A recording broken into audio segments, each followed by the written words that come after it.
buen inicio de semana para todos, que tengáis una semana espléndida, bajo la bendición de Dios, por supuesto.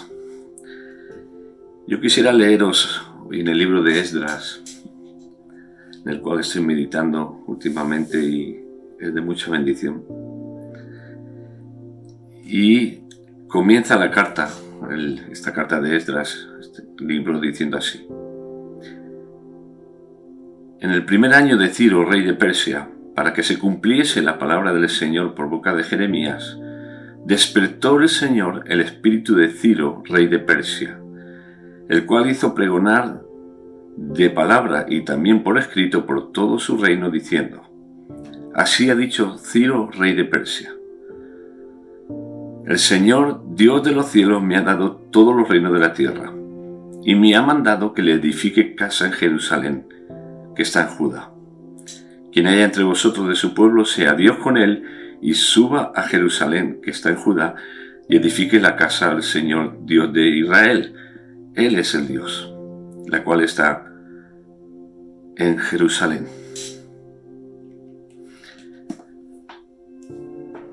Qué tremendo. Si conocemos un poquito de la historia, Esdras es quien escribe todo lo que tiene que ver con el regreso del pueblo de Judá de la cautividad en Babilonia. Sabéis que, a partir del pecado de Salomón y de toda su desobediencia y demás, ahí vino una división del reino, y desde entonces el reino de Israel estaba dividido, el reino del norte y el reino del sur. Y el reino del norte en su momento fue hecho cautivo por los asirios por culpa del pecado. Porque el pecado esclaviza, el pecado cautiva, el pecado te atrapa y te anula. Y pocos años después, el pueblo de Judá, el pueblo del sur, fue hecho cautivo por Babilonia.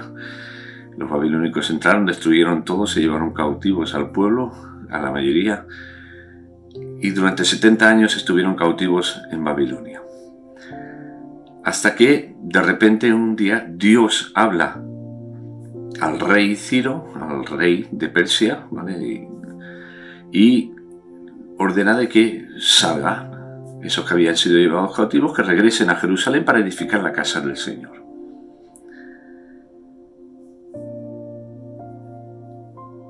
Esto me habla de algo muy interesante.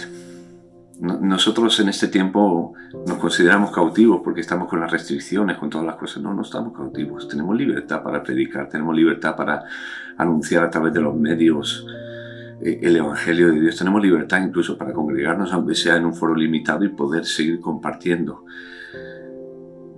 Pero hay un tema interesante. ¿A quién usó Dios para libertar a los cautivos de Judá? ¿A quién usó Dios? A un rey pagano, a un rey gentil, Ciro.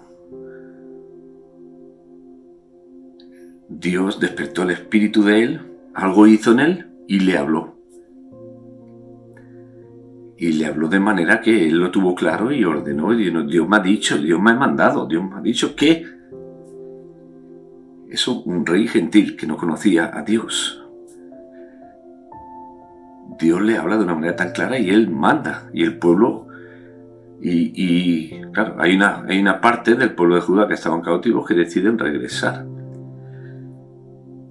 Pero después de escuchar a Dios a través de un hombre gentil y pagano, un rey que no era temeroso de Dios, al menos aparentemente, aunque sí que se le ve que tenía ciertas virtudes, pero fue Dios que le despertó su espíritu para hablarle. Usó a un hombre así para hablar al pueblo de Dios y sacarle de la cautividad. ¿Y por qué digo esto? Porque en este tiempo que necesitamos salir de tantas cautividades y de tantas cosas con las que nos estamos limitando, tenemos que aprender a escuchar la voz de Dios.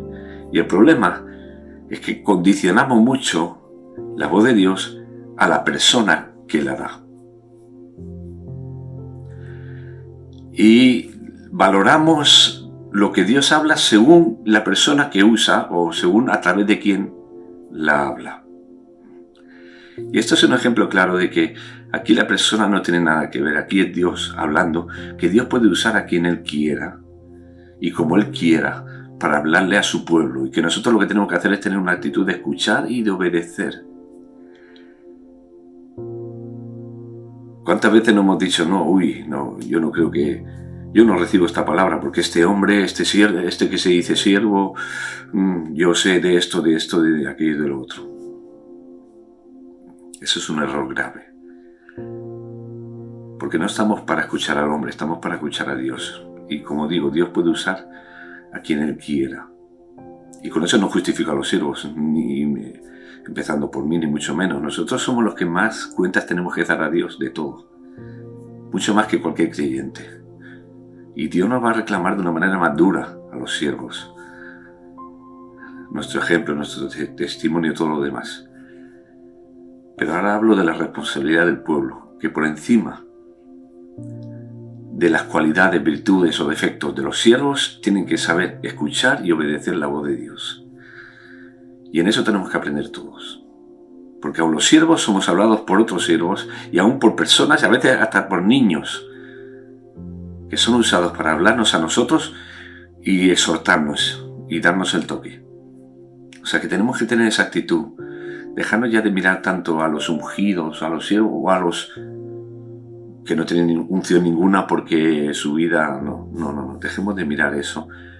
Aprendamos a escuchar la voz de Dios a través de los vasos de barro frágiles que Él usa para hablar a través de ellos. Que el ejemplo de Ciro sea un ejemplo para que aprendamos todos. Que Dios te bendiga muchísimo.